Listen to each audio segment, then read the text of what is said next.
చిన్నపిల్లవి, నీకు తెలీదు కానీ అసలు ప్రపంచం ఇలాగే ఉంటుంది. ముసుగేసుకుని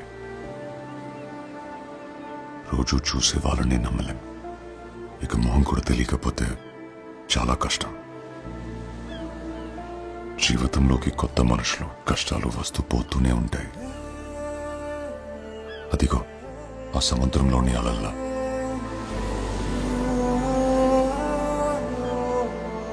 తడబడితే మనల్ని వాటితో తీసుకెళ్ళిపోతాయి.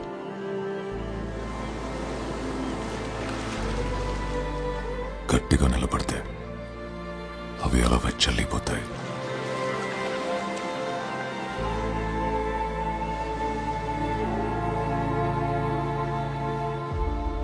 బస్ టైం అవుతుంది, వెళ్దామా? ప్రతి పరిచయం ప్రమాదాన్ని మోసుకొస్తుందని కాదు,